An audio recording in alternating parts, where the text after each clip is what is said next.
Morning friends, प्यार भरा नमस्कार। हम अपना जीवन जीते हैं खुशी, गम, सुख, दुख, अच्छा, बुरा, इन सब के साथ। ऐसा क्यों होता है? हमारे जीवन में खुशी और दुख दोनों क्यों आते हैं? ये हमारे कर्मास के कारण है। वो कहते हैं ना कि we have to settle a karmic account. Karmas होते क्या हैं? जो न्यूटन का थर्ड लॉ है वो कर्मास को भी बहुत अच्छी तरीके से एक्सप्लेन करता है। हर कॉज का कोई ना कोई इफेक्ट होता है। Every action has a reaction. जैसी करनी वैसी भरनी। As we sow shall we reap. जैसा हम बोएंगे वैसी फसल काटेंगे। तो ये तो हो गए कर्मास। अब जो हमारे बुरे कर्मों का बुरा असर हमारी लाइफ पे आ रहा है, उस एनर्जी को कैसे कम करना है? तो पहला है डिवोशन, ईश्वर की भक्ति। दूसरा है सर्विस, हेल्प करिए लोगों की, समाज सेवा। तीसरा है विजडम, बुद्धिमता, यानी हमारी बुद्धि, जिससे कि हम अच्छे अच्छे कर्म करें, बुरे कर्म करना बंद कर दें, बुरे डिसीजंस लेना बंद कर दें। हमारी जो कार्मिक एनर्जी है उसको कम करने के लिए आपको रोज अपने जीवन में कुछ ना कुछ स्टेप्स उठाने ही पड़ेंगे। सबसे पहले आप देखिए कि आपकी लाइफ का वो कौन सा एरिया है जो कि स्टैग्नेंट है, मतलब रुक गया है। कुछ भी हो सकता है, आपका करियर हो सकता है, आपकी एजुकेशन हो सकती है, आपकी लव लाइफ हो सकती है, आपका किसी अपनी फैमिली मेंबर्स से लड़ाई झगड़ा, प्रॉपर्टी का विवाद, कुछ भी हो सकता है। आपकी लाइफ वहां पे रुक सी गई है, स्टैग्नेंट हो गई है। तो सबसे पहले आपको उस एरिया के बारे में पता करना है, सोचना है। उसके बाद आप अपने कर्मास को रिवर्स करेंगे, यानी उनके इफेक्ट्स को कम करेंगे। तो सबसे पहली चीज कि आपको अपनी प्रॉब्लम के रूट तक पहुंचना है, बिल्कुल जड़ तक पहुंचना है, और आपको सोचना है कि वो प्रॉब्लम क्यों स्टार्ट हुई। ऑनेस्टली, बिल्कुल ऑनेस्ट तरीके से। जब आप ऑनेस्टली उस प्रॉब्लम तक पहुंचेंगे तो आपकी एनर्जी, कार्मिक एनर्जी शिफ्ट होगी और आप अपनी प्रॉब्लम की जो गिठाने हैं उनको धीरे धीरे खोल पाएंगे। पर बिल्कुल ऑनेस्टली आपके रूट कॉज तक आपको प्रॉब्लम के पहुंचना ही पड़ेगा। अब जब आप अपनी प्रॉब्लम को पता कर लें, उसके बाद जो आपको सेकंड स्टेप लेना है वो अपनी लाइफ में से गलत लोगों को बाहर कर दीजिए। लाइफ में वैसे ही बहुत स्ट्रेस है, कितने स्ट्रेस, कितनी मुश्किलें हैं। तो आपको ऐसे लोगों से दूर रहना है जो एक नेगेटिव एनर्जी क्रिएट करते हैं। मैं ये बिल्कुल नहीं कह रही हूं कि ऐसे लोगों के साथ आप दुश्मनी कर लीजिए, झगड़ा कर लीजिए, नहीं। आप अपनी बाउंड्रीज सेट करिए कि हाँ, हमें इनसे कितनी बात करनी है, कितनी दूरी रखनी है।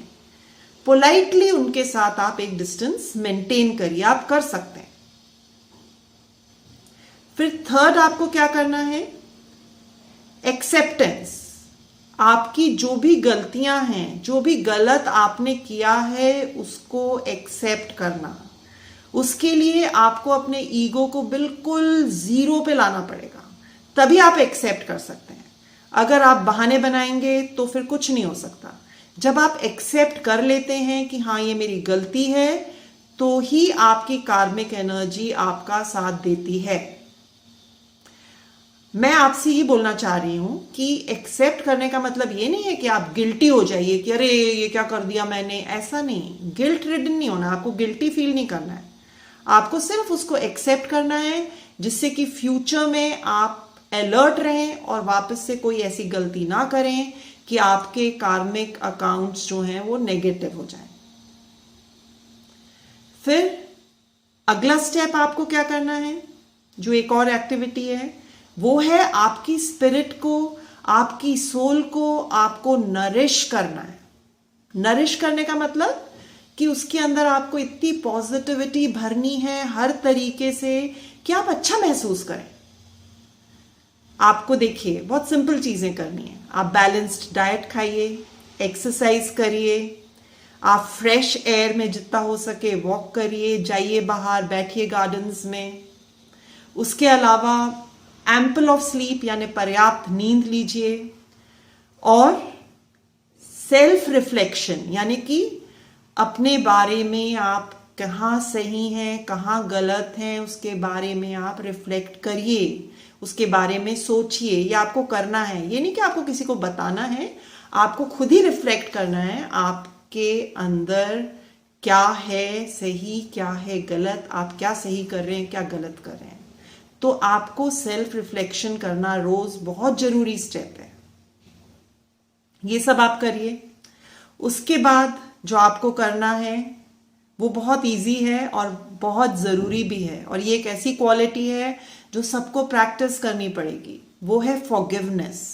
जी हाँ, आप फॉरगिव करना सीखिए, क्योंकि अगर आप किसी को फॉरगिव नहीं करते हैं तो क्या होता है, आपके अंदर गुस्सा, आपके अंदर रिजेंटमेंट, आपके अंदर घृणा, आपके अंदर ये सारी नेगेटिव क्वालिटीज भरी हुई रहती हैं।